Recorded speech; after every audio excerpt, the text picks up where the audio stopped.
right, let's get right into it. Today, we're cracking open the story of one of the most notorious criminal organizations in American history, the Lucchese Crime Family. You know, they might have been smaller than the Gambinos, but in their final years, they were more bloodthirsty than all the other families combined.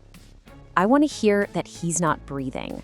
That single line from the family's vicious underboss, Anthony Gaspipe Casso, well, it tells you everything you need to know about the terror of their final chapter, a really long way from their quiet, almost business-like beginnings. So that's the big question, right? How did a family that was once known for being so low-key, so efficient, just collapse into this gruesome civil war? That's the mystery we're going to pull apart. And you're not going to believe it, but the entire psychological blueprint for this whole organization, it can all be traced back to a simple, brutal accident in a factory. So our story starts with the man who wrote the playbook, a quiet, unassuming guy who learned a very important lesson very early on. The greatest power is the kind that nobody even sees you using. It all kicks off in 1915. A young Gaetano Lucchese is working in a machine shop, and a horrific accident tears off his right thumb and forefinger. Now, this moment was absolutely pivotal. It burned a lesson into his mind that became the family's mantra. Legitimate hard work, that just brings you pain and mutilation. But crime, if you do it smart, that brings you power. He decided right then and there he was never going to get his hands dirty with machine oil again. So under Tommy Lucchese, the family basically mastered the art of quiet domination. Take New York's garment district.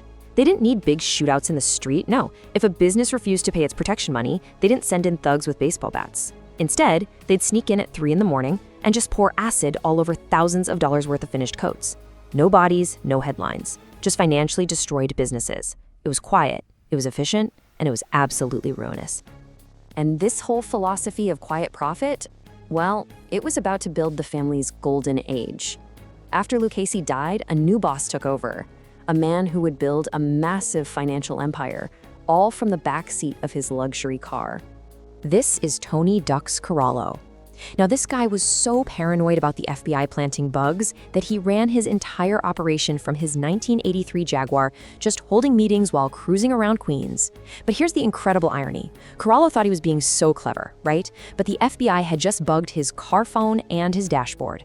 They captured hundreds of hours of him talking about every little crime. So what was he talking about in that Jaguar? Well, mostly he was talking about the family's crown jewel, the Concrete Club. This was basically a cartel run by the big families that gave them an absolute chokehold on New York's entire construction industry. If you wanted to build anything, and I mean anything, significant in that city, you had to go through them. Period. And the genius of it was how simple the scheme was. The rule was easy. The construction company had to pay a mandatory 2% tax on the total value of the contract, paid directly to the Mafia. And what did they get in return? The family's guaranteed labor peace, which was a nice way of saying no strikes from the unions that they, of course, controlled. And the result? The Lucchese family was skimming an estimated $50 million a year from this one scheme alone, completely tax-free. In today's money, you're talking over $130 million. Just an incredible river of cash flowing straight into their pockets, and they never had to lift a single bag of cement. And it didn't just stop with construction. Oh no. One of Corallo's top guys, a captain named Paul Vario, turned JFK Airport into his crew's personal supermarket. They controlled the unions, so they knew exactly what was coming in and when. On any given day, they'd steal everything from shrimp to TVs. And this all led to the legendary 1978 Lufthansa heist, where they walked away with $6 million in cash and jewels. But you know how these stories go? This era of quiet, strategic profit, it was about to come to a very, very violent end. When Tony Dux was sent to prison for life, the leadership passed to 2 men who would turn the family's well-oiled machine into an engine for murder, Vic Amuso and Anthony Gaspipe Casso. And I mean, the contrast could not be more stark. Where Corallo solved a problem with a conversation in his Jaguar, Amuso and Casso, they used car bombs. Where Corallo built an empire from his car, these two ran their war from safe houses, constantly on the run. The entire philosophy of the family was about to be flipped completely upside down. So with this new regime, murder wasn't the last resort. It was the first phone call, and they found the ultimate tool to carry out their terror. Let me ask you a question. If you want to kill a rival mobster in broad daylight on a busy highway, what is the single best disguise you could possibly have? A police badge. That's the answer. Casso and Amuso pulled off the ultimate act of corruption. They didn't just bribe cops. They privatized law enforcement, putting 2 NYPD detectives on their payroll as their personal hitmen.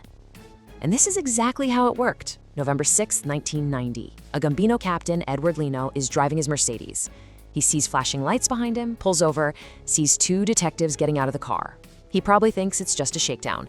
But instead, Detective Caracappa just walks up to the driver's side window and shoots him 4 times in the head. The Mafia cops, as they were called, got paid $65 grand for the job. So think about that. The state's power to stop and detain someone was now just a weapon for hire. The paranoia just spiraled completely out of control. While they were hiding from the FBI, Amuso and Casso became convinced that their entire, very profitable New Jersey crew was skimming money from them. So instead of, investigating, Amuso issued a completely insane order: whack Jersey. He wanted the entire leadership, some of his best earners, wiped off the map. This was the point of no return. The madness had taken over. This single, deranged order would be the trigger for the family's complete and total collapse. And it all led to this moment of truth in a Manhattan hotel room that would bring the entire empire crashing down. The man they tasked with carrying out the whack Jersey order was the acting boss, a guy named Al Darko. But not long after, he gets called to a meeting at the Kimberly Hotel. He walks in, and he knows immediately something is wrong. The guys are tense, one of them has a bulge under his shirt, and he can hear the shower running in the bathroom, an old trick to muffle the sound of gunshots. Darko realized, this isn't a meeting, they're gonna kill me. He calmly made an excuse, walked out the door, and ran straight to the FBI. He became the first ever Mafia boss to become a government witness. And Darko's testimony, it was absolutely devastating. It led right to the capture of both fugitive bosses. Vic Amuso was found wearing a Fila tracksuit in a mall in Scranton, Pennsylvania. Anthony Casso was caught about a year and a half later in New Jersey. Amuso got life, and bizarrely, he still runs the family from prison. Casso got 455 years and died from COVID-19 behind bars in 2020. The damage they did to themselves was just catastrophic. At their absolute peak in the mid-'80s, the family had around 120 official made members. Today, that number has been cut in half. Their war against themselves literally hollowed out the entire organization from the inside out. So what is left of them today? Honestly, they're a shell of what they once were. The average age of a member is over 60. They've completely lost their grip on the big moneymakers like construction, and are now just focused on smaller scale stuff. Online sports betting, insurance scams. They're basically a ghost haunting a city they once bled dry. Which brings us to our final thought. The Mafia often likes to romanticize itself as this force that built the city, a shadow government that made the concrete flow. But when you look back at the trail of bodies, the corruption, the pure parasitic greed, you have to ask yourself, did they really build anything at all? Or did they just find a new way to pour acid on everything they touched?